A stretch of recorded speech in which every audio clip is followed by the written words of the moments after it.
And we are live. It is Thursday. I cannot believe that we only have one more day for the conference. It has been such an incredible blessing. And in fact, the blessing gets even bigger because some of our speakers have volunteered their time to come back and do another live session next week. So watch the website because I'm going to be sharing who's offering up what before the end of tomorrow. So as we're getting started this afternoon, again, we just want to say thank you so much to our sponsors, our premier sponsors in particular, the Learning House and Maple Tree Publications, Classical Conversations, HSLDA, and Homegrown Homeschool Consignment.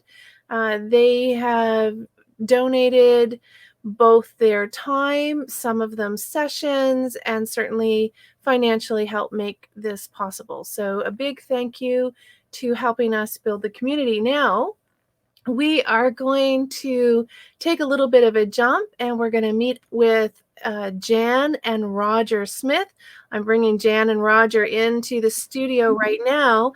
And I met Jan and Roger in Russia, of all places. So I came from Nova Scotia, they came from Louisiana, and we had to get to Belarus and Russia to connect. But it was a beautiful time of fellowship and real encouragement for me. And Jan and Roger are pioneers of homeschool freedom and have a lot of wisdom to share, not only on working together as a family, but on the value of investing in your homeschool, investing in the relationships. So Jan and Roger, I'm really excited to turn the floor over to you. And as questions come up, I'll share them across the screen and people can touch base with you. And I'm just looking forward to all that you have to say. Stephanie, it was really great to get to know you when we were on that trip together over in Russia and Belarus, and your whole delightful demeanor and the heart of service that is just part of who you are. We're just refreshing and inspiring to us. So it's great to work with you again, and it's good to see you. Thank you. All right. So are you going to tell the story about the handcuffs and the knife in the airport? Should we save that for the end? Well, I hadn't thought about that, but that's really an interesting story. So yes, Steffi and I were going through the checkpoint in security in the airport, going from we had met up in the Ukraine, not the Ukraine, and we're flying over to Belarus, and I had in my I had some toy handcuffs that I was using as a clue for something I wanted to talk about. And Stephanie was in line ahead of me, and she had an object lesson involving cutting open an apple, and she had a paring knife and that she had forgotten and dropped in her bag. And to get to Ukraine, I had put the handcuffs in a checked bag, which wasn't a problem at all. But whenever we were reorganizing, I said, oh, I'll just throw this in my carry-on. Well, so there we were in line, and her bag got flagged. It had a knife in it. And I was right behind her, and I had handcuffs in mine. It looked a little suspicious. Yeah, so they weren't real handcuffs, but they were very real looking toy handcuffs. They did. Yeah, they said it doesn't matter if it's a toy or not, you know. No. So I just was pleased that they didn't put them on one of us. That's right. That's right. Okay. Well, I'm going to step out of the studio and just looking forward to being blessed by you. It is our pleasure to be here, and we've been in homeschool leadership for years, but you know that's not really the essence of what we want to talk about today. We want to talk about how, as a family, we functioned and the lessons we learned about how to work together, because it really works best when you work as a team. And so we wanted to talk about some of that. A little bit about us. Our children are, our youngest is 29 and our oldest is 36. And so you can imagine 36 years ago, we met our first family that had ever homeschooled when our child was about 2 years old, or about a year. So it's just really important that both the father and the mother be on the same page when you start to homeschool. And from the very beginning, Roger and I recognized, wow, we've never heard of this, but we would have liked that as kids, the freedom to homeschool, someone to teach us on our level. And we saw the benefits and the value of homeschooling. And so when we started, it's important that you be on the same page. And thankfully, we were. And so we want to talk about some ways of getting on the same page, because that will enable you to work together as a team and to share the load.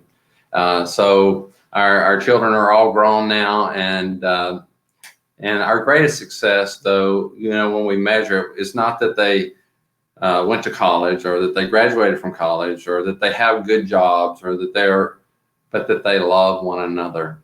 And they love us, and that's a tremendous success. And so it's going to be to keep things in focus. We have to realize that it's not just the academics. That's part of home education, but the biggest word in home education or homeschooling is home, and that's you and your relationships and the teamwork that you can have and the relationships you have with your children. So the subject matter for today is how to create that teamwork, and getting on the same page is one first step, because we were fortunate enough that we both kind of embraced it together, but that may not be the experience for some of you, that one of you may be more bought in and the other's going, well, okay, just agreeing to go along. But the more you can begin to share your passion or your heart or the driving force behind why you want to home educate, and see that your goals really are the same. And so we want to talk about ways that you can kind of share the ideas. So we have some really good friends in South Louisiana that told us many years after we had been homeschooling for a while, they said that they had a technique that they used. They called the school board retreat. So you want to talk about that, Jan? Yeah.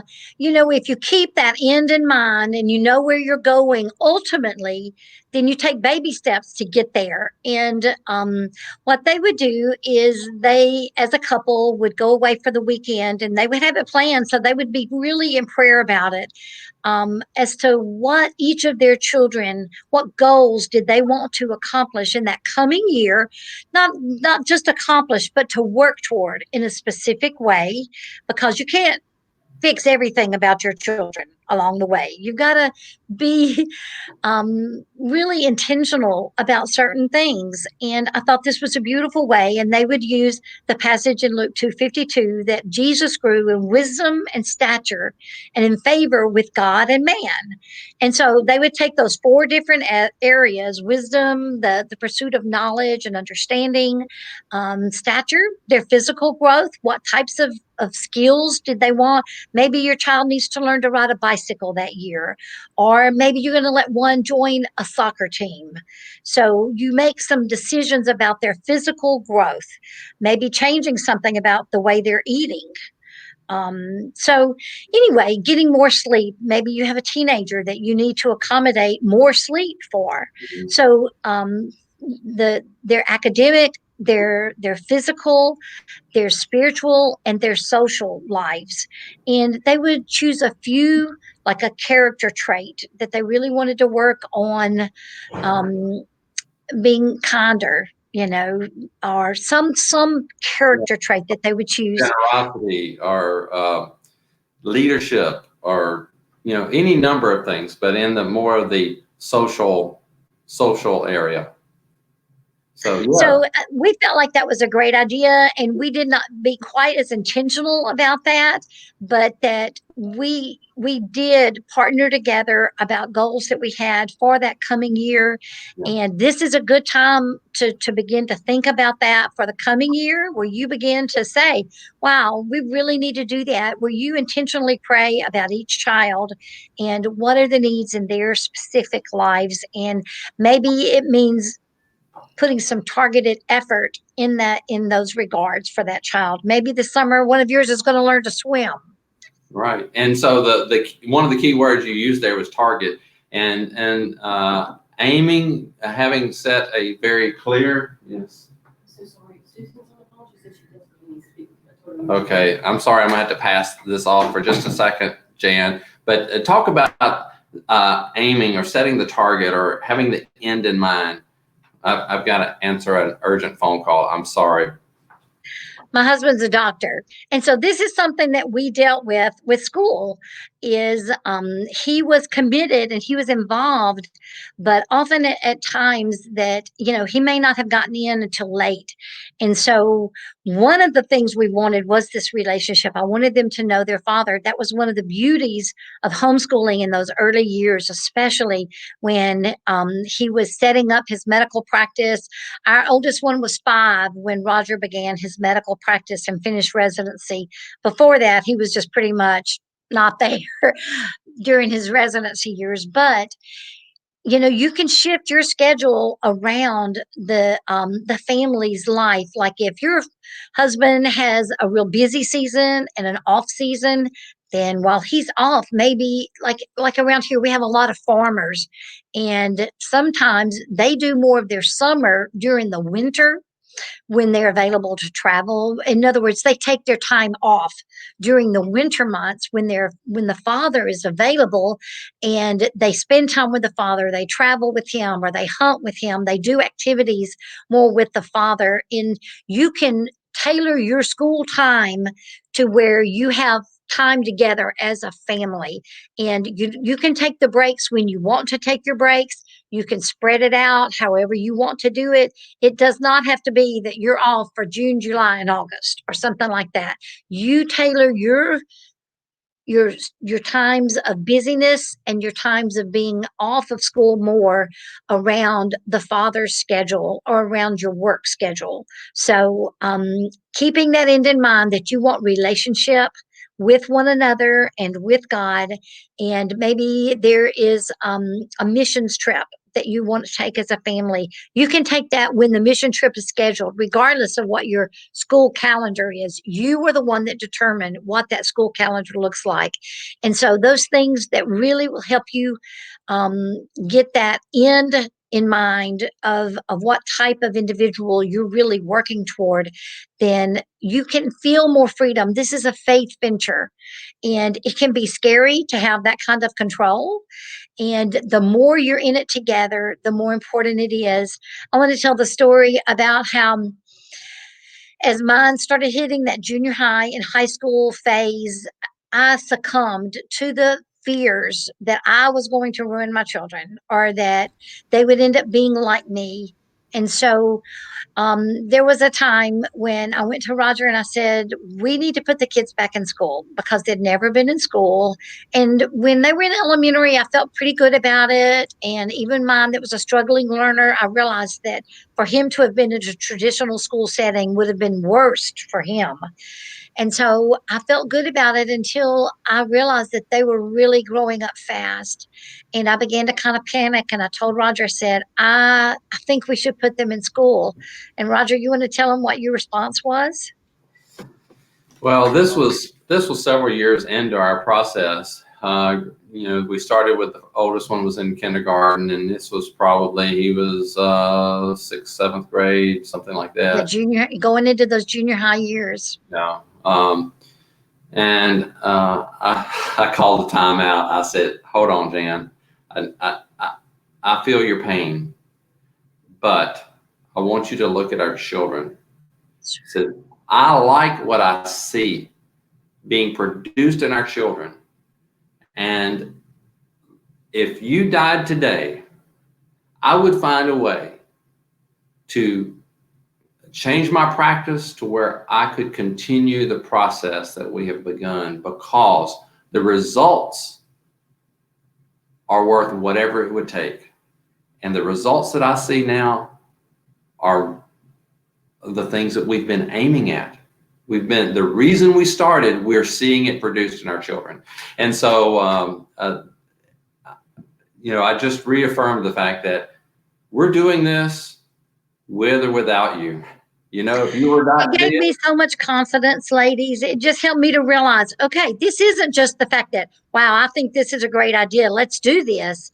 right, It was that we truly were in it together. We started off saying, because at that time, people had never heard of homeschooling. And they would say, what are you doing? And how long are you planning to do this? And I would say, as long as it works for them and as long as it works for us.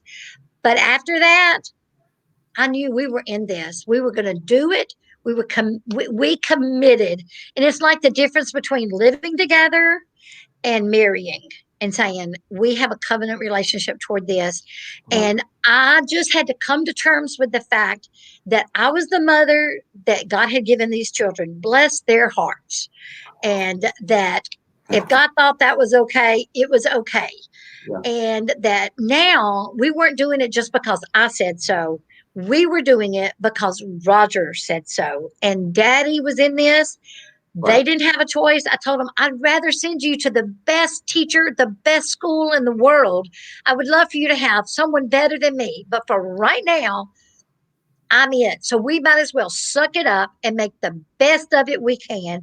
We'll work together. We will do it. And I encourage you, moms and dads, to come to that place together where you commit before the Lord that these are the children He's given you. You are the parents, and that you are the ones that are going to disciple these children. And when you commit together where you're fully on the same page, then it gives a security and a stability to your children, to Yeah. your homeschool. Now, it may change, it may look different at different times, but it's going to be that you're in this thing. And I would say also, up until that point, we were taking it 1 year at a time, and it's okay. But whenever you're committing for this year, commit to that together. You're going to do this for this year. And at some point, I love the way that Todd Wilson talks about it. He says, sometimes you always, as you get started, you always have the escape hatch, that if this doesn't work, we'll go out this escape hatch. He says, but at some point in time, you seal the escape hatch and you're in it for the long haul. And that's what happened to us at that point in time. But each year, you need to be committed together and saying, okay, it may be primarily something that you're doing. There's a way, there's an emotional involvement that is necessary for both. And so that level of commitment. And so if you're just getting started this year, and you're just contemplating homeschooling, you don't have to commit to homeschool through high school. And just like we did, give it a try, but committing to at least giving it long enough to see. It's like saying that I'm going to diet and I hadn't lost the weight I wanted to in the first week, that forget that. It's your children have an adjustment, you have an adjustment. And anyway, like Roger said, commit to that first year at least. So what are some ways that we can work together once we've made a commitment, either for a certain time period or for the duration? Okay, so we have a commitment. So what are some ways that we can work together? And I want to put it in kind of two categories. There's an approach of saying we're going to divide and conquer. Okay, so a division of labor. You take care of these things and I'll take care of those things. Or there is the concept of co-laboring. And there's not a right or wrong here, but and sometimes this may apply for different things, but so what were some ways that we did a division of labor? Well, at night when the children were little, you would read aloud. And And so that was something that you committed to do with them, doing things like Bible memory. You did a lot of that. Now I would review. So in so many ways, that was a co-laboring. But there were other things, especially in the high school years, that that you did with them, that you taught a lot of the life skills that were part of our end goal of them having competent life skills to support themselves in the ordinary things, not just in their career path, but in being able to take care of their car, take care of their yard. I help them learn to cook. You help them learn how to lay carpet and to lay tile and to switch out a fan or to change the oil in the car. You did a lot of the life skills training that I Yeah. didn't have the skills for. And And in those high school years, also, I did more of the math and sciences because that was my field and that was my interest and my strength. And so you did more of the language arts and in that arena. And so in the latter years, there became a little bit more specialization, or what we would say is division of labor. And it didn't look quite like that in the early years, where either one of us were competent in all of the stuff that a third grader is learning about. So so sometimes there is a division of labor, but there's also at times that we co-labor. And a picture of that for us was when we would be reading books. So we had kind of a living books approach, and we read lots of books aloud as a family. And I would encourage you, if that's not a part of your life, even if it's not your approach to education, having stories that are common between you and your children that you've enjoyed together, it creates a bond. So I really do encourage reading aloud. But it was a central part of our education.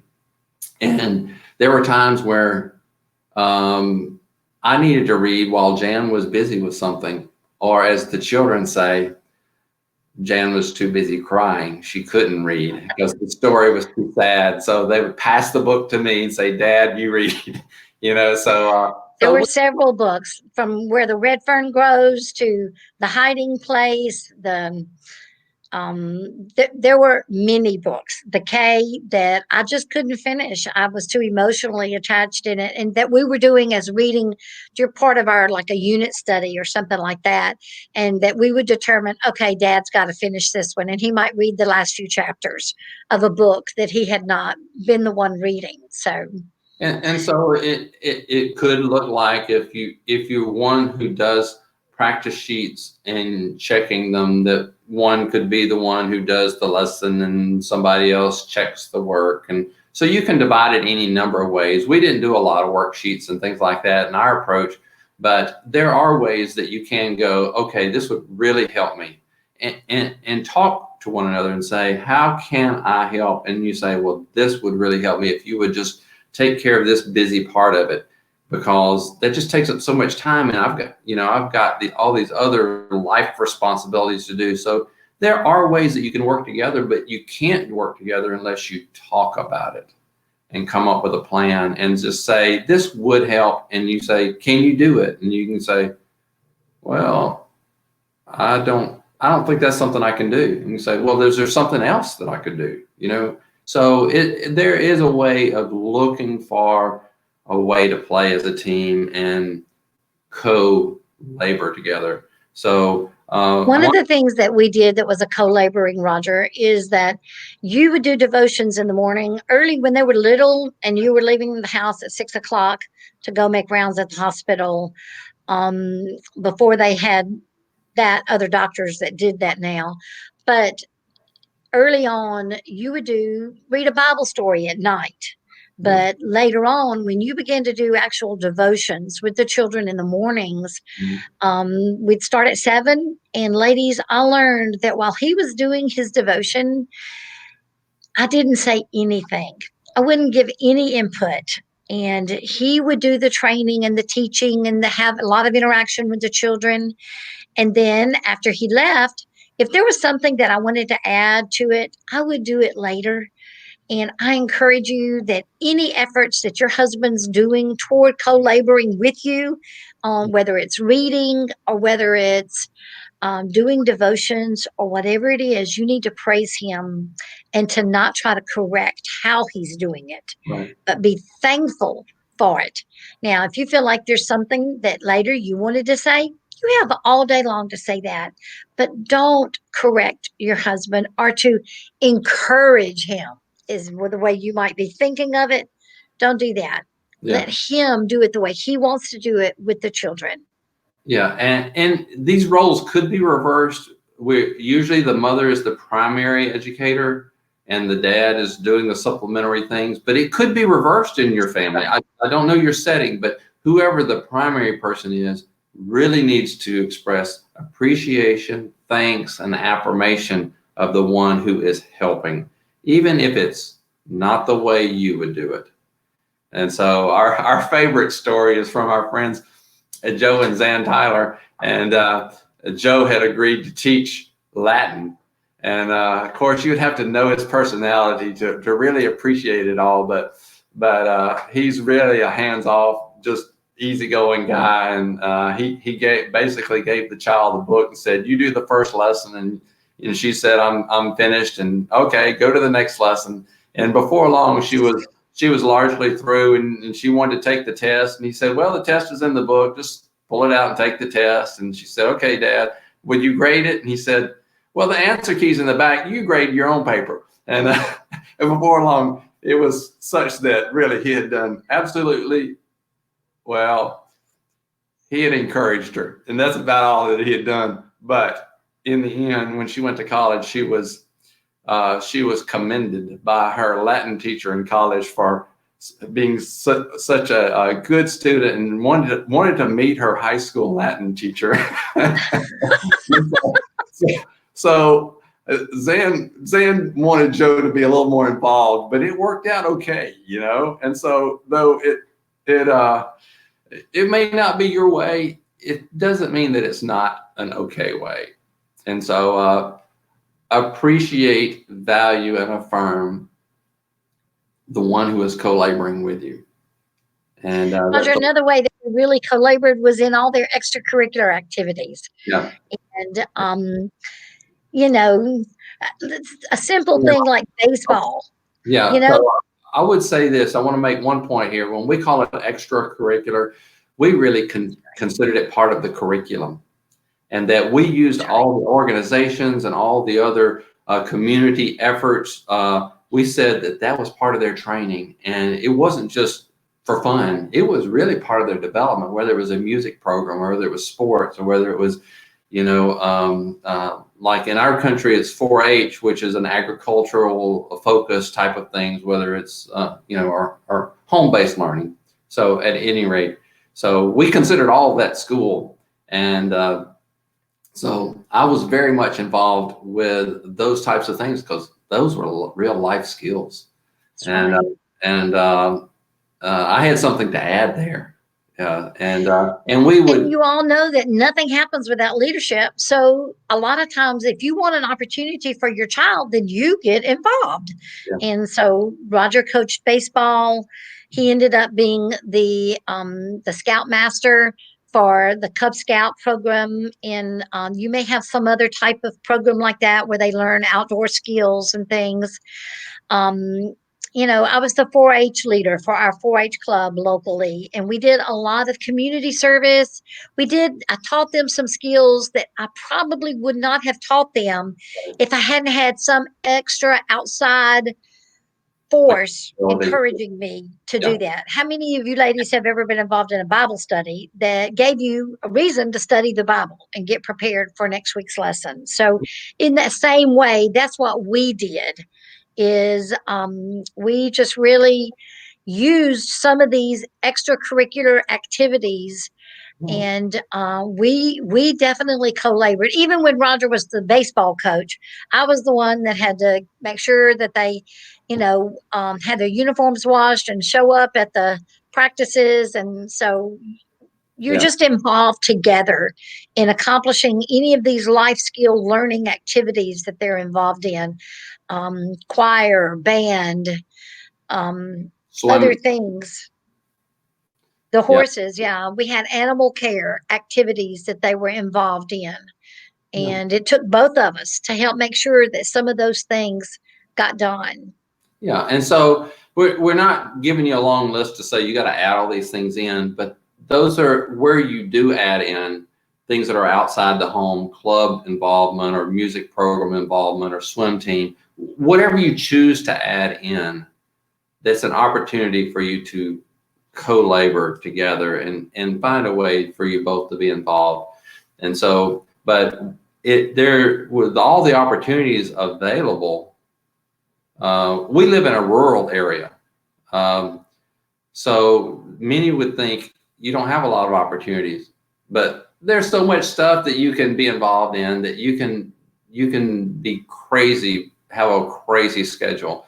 And one thing that this quarantine has brought to light is that it really is nice to be at home and not have your schedule full of everything. And there's a real value there. And you need to help one another protect some time in your children's schedule to be bored. Let me say that again. You need to protect the schedule to allow your children time. Creativity is born often in those opportunities and times when they say, I don't have anything to do. And you say, you go find something, go create something. That's right. And it's amazing how when you just give them some space, what they will come up with.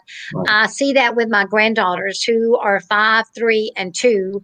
And they have time each day where, she'll just go and take her book and read the mom. She'll read or do something else, start supper.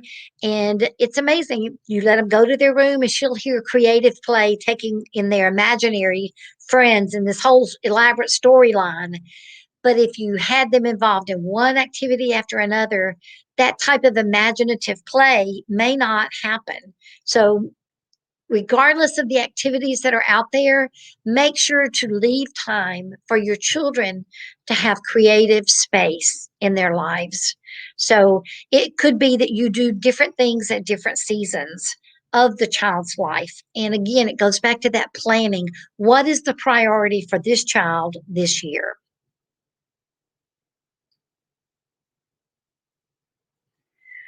So, Roger, there's some internet gap there, so I'm going to just keep talking here about the family environment.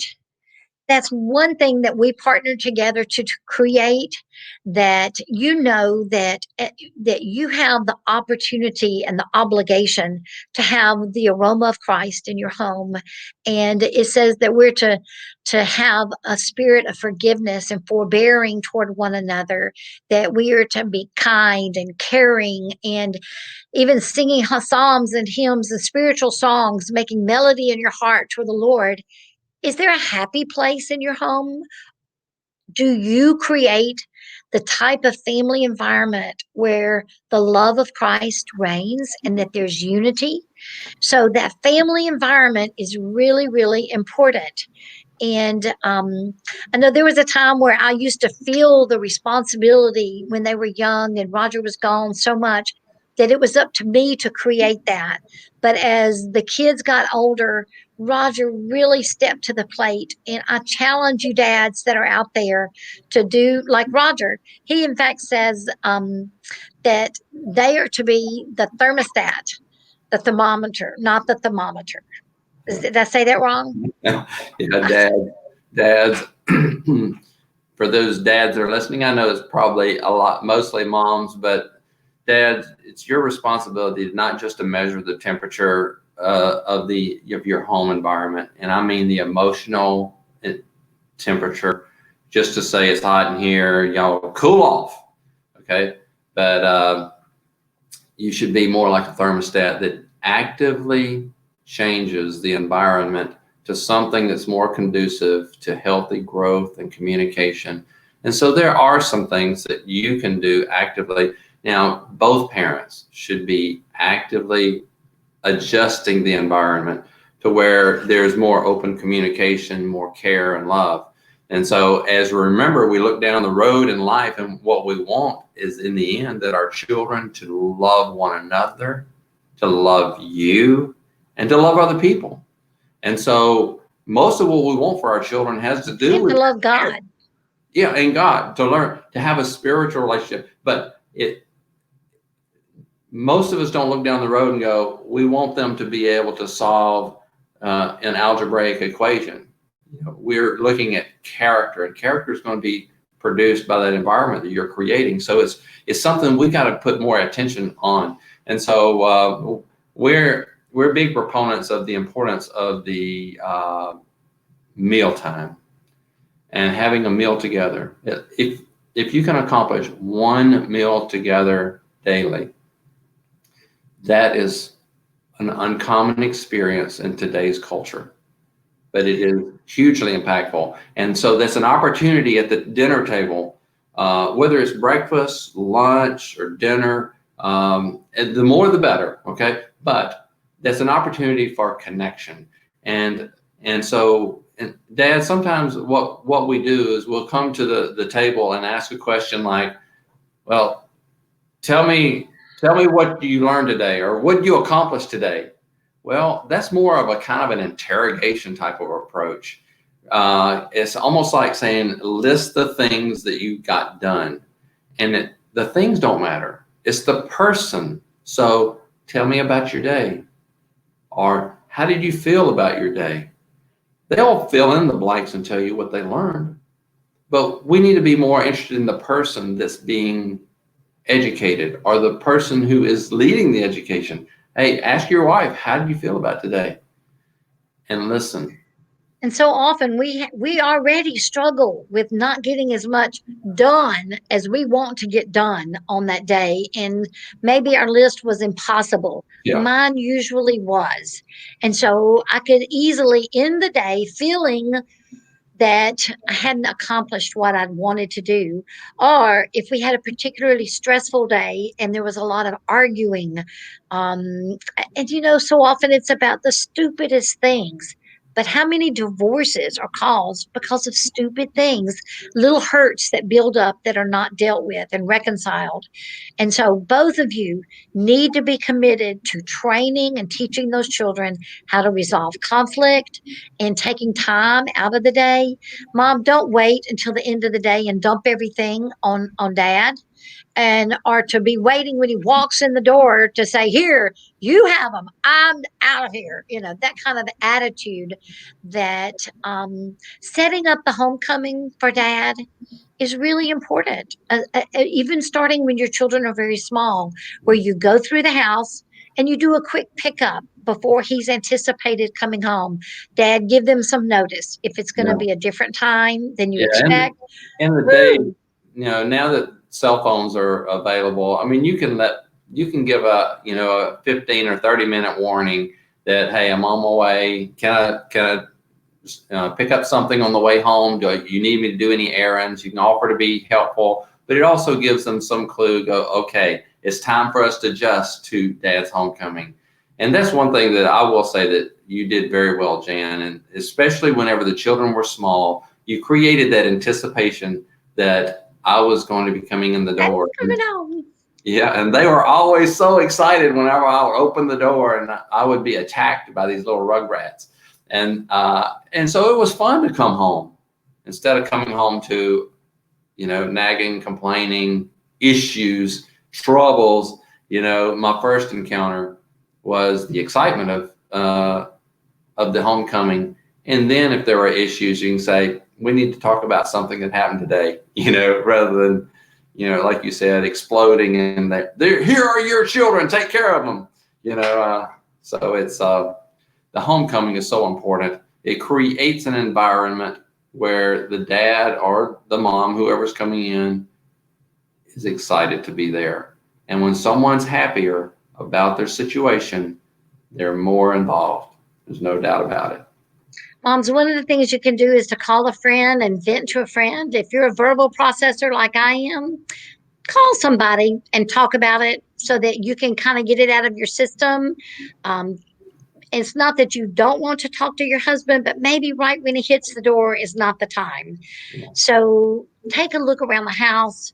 Look at yourself in the mirror. If you're wearing the same thing you've worn for the last 3 days, you might change clothes, put on some blush and some mascara and maybe a little lipstick. It just do something to make yourself look like you care and like that you're glad that he walked in the door. Greet him with a kiss instead of a curse. And so be thankful for your husband and anticipate that arrival. Dads, when you get home, no matter how late that is, make sure that your heart is there with your children and that you're willing to lay down your own worries and stress and to really engage with those kids. That's something that is so important. Even if you don't get home until 7 o'clock and you've only got between 7 and 9, um, moms, capitalize on that time of being available to be with him. And just remember that when these children are grown and they're gone, the goal is for you and your husband to still be highly connected to. I know that Roger and I feel like that our children are our crown and our glory, like Paul said about different ones of the churches that were established. We feel like they are our highest achievement in life because of the joy and the pride that we have in who they have become. And it's something that we gave a section of our life to, but it won't be forever. It may feel like forever right now, but they grow up and they leave the home. And, we really like the empty nest years. We've had so much fun and have traveled and done things together. And it's important to stay connected, even when the kids were young, and not when they were very young because he wasn't home. He was at the hospital all the time, but in residency. But when he started his practice, we would try to take time to be together, even if it's as simple, dads, as taking her out on the back porch to look at the stars on a clear night or out in the backyard and just giving her a real kiss that's not leading to sex, something to keep the romance alive in y'all's lives and to keep the connection there outside of the children, to come away from the fray, to look at a full moon. Last night there was a beautiful moon. And so tonight, try it. Just stop. And ladies, you have to let go. If they say, let's just set some chairs outside and talk for a little bit, then you have to let go of the dishes in the sink or whatever it is that you have on your to-do list before bed, to stop and take a few minutes to go away from the fray and to reconnect with one another. There's one thing I would like to add about dad turning off work when you come in the door. Sometimes we come in and there is really an emotional strain that we've had, and you can't turn it off. It really is something that's upsetting you or bothering you, or it's frustration or a fear or something. You know what children really want? They want the real you. And if something is weighing heavy on you, it's okay to say they need to know that it's not them. That's right. And they need The to know wives and the children. you have troubles too. And they'll understand it in their own language or in their own level. And so you can just say, my work day was very trying and I'm concerned about this. And you can figure out what to say, but they need to know the real you. And it's not just putting on a fake smile and all is well, but what she was talking about is where we're not always kind of reanalyzing work and strategizing, and it's something that can be done another time. Okay, yes, we need to turn that off whenever we come in and be fully engaged with our family. And so it's a real challenge to find that balance. But there's only a small window of time with your children. It feels like a long time. As they say, the days are long, but the years are short. And the window of opportunity you have to influence them is quite small in the grand scheme of things. That job, it has its demands, but it can be turned on and off. Maybe you can stay up a little extra after come to bed and do your problem solving or get up early or whatever works for you. But that window of time you have with those children is so important. So I say, find a way to turn it off and re-engage. One time that we found very effective, and we co-labored together on this, as a time of connecting with your children outside of dinner, was bedtime. Yeah. And, when you've got multiple children, often we would do it together where we would go up and put them down because we like to talk with them at bedtime to maybe pray, not a ritual prayer, but just talk with them. Yeah, and when we say talk with them, it's really more listening.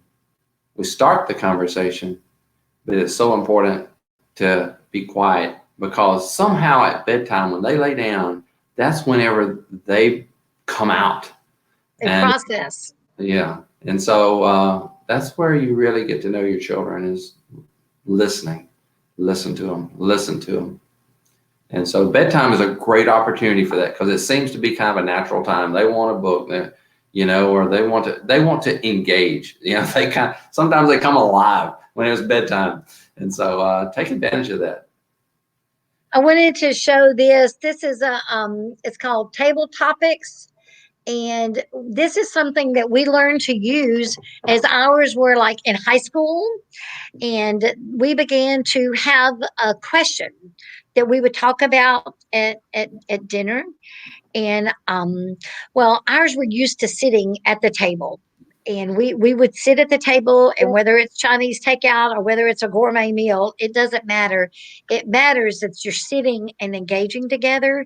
And to keep it from just being a talk about that day and to expand it beyond just the expected conversation, we started having these questions and that we would discuss. And it has been such a delight to, it just helped us to have such a more varied conversation. And now we use it when we have dinner guests and people from church or any kind of dinner parties, and that's fairly regular in our home now that the children are gone. We try to be very intentional about using our home as our place of ministry, and you can do that even when you have the kids at home. We did, but more so now. And it's shocking the various conversations that are started at the table that you wouldn't be able to just say or tell that story outside of having been asked something specific.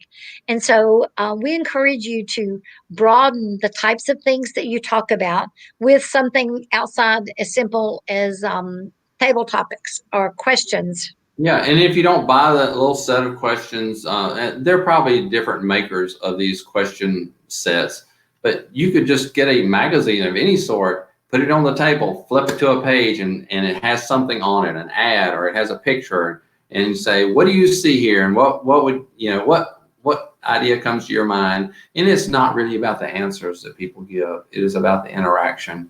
And in fact, we see that happen whenever someone comes to our table for the first time and they get their card and it has a question on it.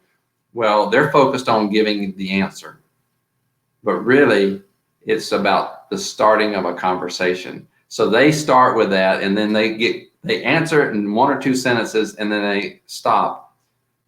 So then I'll ask them something related to it.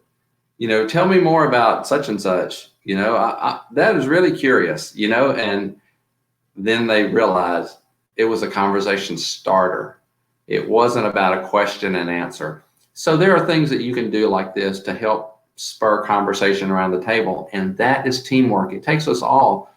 Sometimes I have good ideas or a good conversation starter, and I don't. But Jan, something came up in Jan's day, and she says, "Hey, I saw a news report about this. What do you think about that?" And it's just connecting with your children or guests in your home or different things. The table time is very, very important. So there's a question there that says, what do you do to bring your family together outside of the mealtime? one of the things that, again, that we did a lot of, and that's reading aloud. And that has continued. I'm talking about novels. And we used some read aloud suggestions like Jim Treeley's Read Aloud Handbook, or now there's one by Sarah McKenzie, the Read Aloud Handbook for Your Family. And we used Honey for a Child's Heart by Gladys Hunt for ideas, suggestions of great books to read for different age children.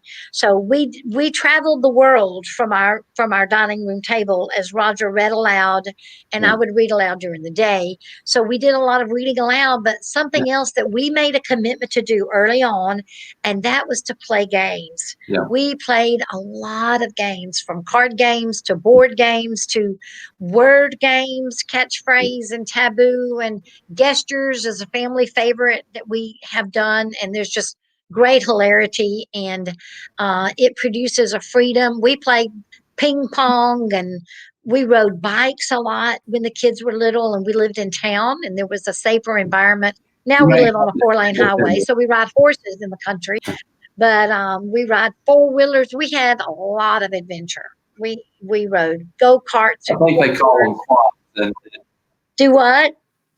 so that's not a four-wheeler, that's a quad. Oh, quad. Depending on where you That's go. right. We ride quads. Okay. But so So they're gameplay. having fun together with the family. So if your family is into fishing, fish together, boating, We whatever. did a lot of water sports. Well, having fun together builds togetherness. And so sometimes it was us sitting and reading, but even in that, keep in mind that the children did not have to sit still for us to read to them, especially if they're young. You know, the older ones do want to sit still because in their mind, they're creating these pictures of where the scene was happening and who was doing what. And, you know, but children, they process so many different things. They want to color on a color sheet or build with Legos or play on the floor while you're reading, and that's okay. Or a puzzle or color. Yeah. So yeah, we did a lot of things like that. And we also worked together. And we feel like that is a thing that really can help you come together. We built trails on the property. They again, Roger, when they were older, we had Roger bought several rental properties, and we would all go to that property and do work on the rental property together. And so working together, playing together, reading together, water sports, we did all kinds of things because one, Roger was available. And what we did together as a family. Even though he worked doctor's hours, when he was around, he didn't do a lot of extra things like play golf or, you know, any number of things that people can do to take you away from the family. Yeah, whatever hobby you choose, dads or moms, try to choose something that can involve the family. And in my setting, I eliminated golf as an option, although some of my peers were pursuing golf. But by and large, I'd have a hard time taking my family to be involved with that.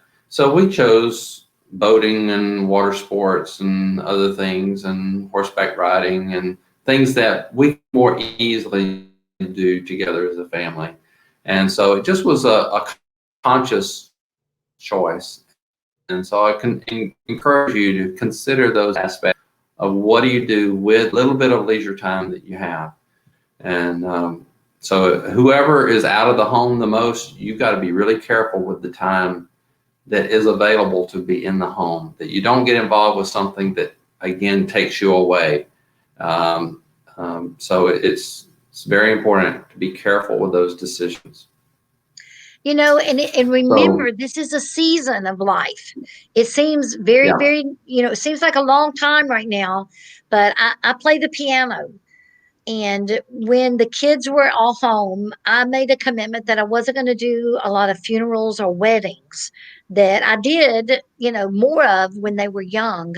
But during that season where they were home, because it would take me away, if I played for a wedding, that was a Friday and a Saturday that I would be gone from the home. And more than likely, they would be going with me. And if I didn't play for it, then we could maybe all attend the wedding. And but when they graduated and were gone, I started playing for it with a little jazz band. And we would play gigs every month and have practice on Thursday nights. And there's time. There's time for you as a person to continue to grow, but you make choices about the Yeah. season of life. And I'm not saying you should never do anything for yourself during the time that you have children. But I am saying you need to be careful about those things that take you away from the family and choose things that you enjoy, but that you can do together. There's a Right. laying down of your life in this season, but in laying down your life, that's where you find life. Right. Yeah. So if there are folks that are watching that have questions, and they can be put in the chat box, I believe they can put them up for us, and we can handle other things. So That was one thing that I wanted to mention when that husbands can do in being involved, and that is to provide some space time for the wife, especially when they're real small. That the wife, it's just hard to think. You don't get a spare minute when they're all little. And so right. I encourage husbands Yeah. to give that wife some time away So if there from the is, children. like in a local support group, if you can be engaged in one, they may have a mother's night out, and it's just a time to kind of connect with other moms that are doing what you're doing, or to just get a breather and have fun with somebody else, because it's a high pressure environment whenever you're in charge of all the children all day long. And so where you can create an opportunity for your wife to hey, go out for a movie with a friend, just occasionally do something where they can kind of let their soul breathe, so to speak. That's a real way that you can work together. So. You've had so much wisdom to share. One of our early memories from starting this, and we had 5 children under 10, so we had busy days when they were little too. And Jan, I was not always fabulous about making sure that I didn't look like I'd been run over by the dogs. And my husband came home one day, dear Jeff, who's been such a great tech support, and he looked at the house and he looked at the children and he looked at his wife, who was no longer a blushing bride, and he said, "What did you do all day?" And that little piece of you that dies inside? And I looked at him and I just said, "How many children did you have when you left the house this morning? And how many children do you have now?" I kept them alive all day long, and that was my one victory in that day. And we really had to learn to communicate with some grace after that, because Yes. he was Choose your words, well, dads, and your questions can be more sensitive and supportive. So Sometimes your very question just confirms our worst fear that we have no value, that we may have gone from being this amazing professional woman, highly competent and capable, and then we're reduced to a driveling snit that we can hardly, put sentences together that are coherent. And when we've been wiping bottoms and noses all day, and that we didn't slap anybody, that we did good.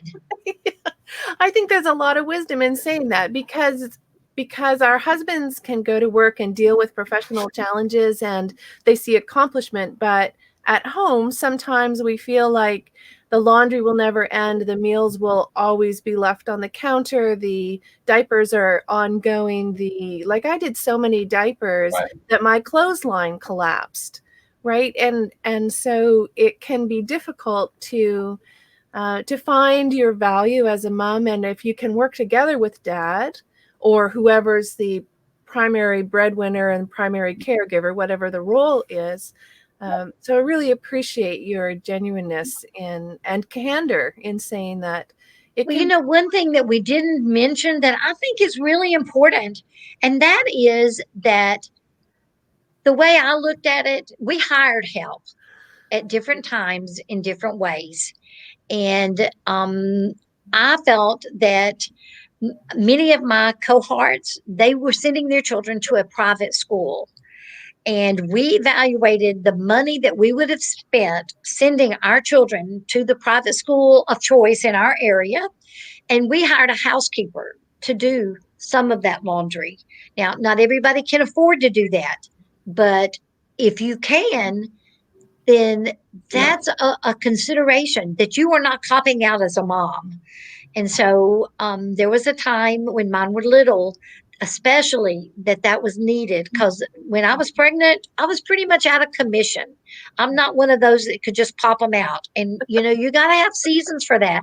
Not only was I physically incapable of much, I was a mental basket case. Oh, And so, if there's a season where you can hire some help, even just one day a week or one day every other week, that to have somebody to do the heavy lifting on sweeping and mopping or something like that. Later, when our kids were in high school, I realized that I had three sons and they just thought the house stayed clean. Now, Roger was really good about helping them learn to pick up, but they had not learned to sweep and mop and do some things that I felt like was very important for them. I didn't want them to expect their wives to be able to do what we were hiring somebody to do right. in the house. And so we stopped having any house help and we hired somebody to do to take care of the horses in some of the ways that the kids had already proven competent in doing. And we hired some of the outside things to be done so that they could learn that they could learn to sweep and mop and clean the toilets and wash their own clothes and some of the things that was somebody else had been doing. And so, but that's a valid consideration. If somebody else can be hired to do some things that you don't have to be the one to do that. There's certainly value in that. We've come up to the end of our hour, and I'm so disappointed because I can see, Roger, in your eyes that you've got more to share, and maybe we can. I've Maybe, I've got people waiting for me here. I'm sorry, I'm at work, so I really need to go. so maybe we If can find another time. But I'm so thankful that you were able to join us, and our trip to Russia and Ukraine and Belarus got postponed this year. But I can't wait till we get to travel together again. Thank you for coming Absolutely. to us from Louisiana, and God bless you and your ministry there. Okay, everybody, tune in for the town hall. That's coming next. Jan and Roger, have a blessed day. Bye.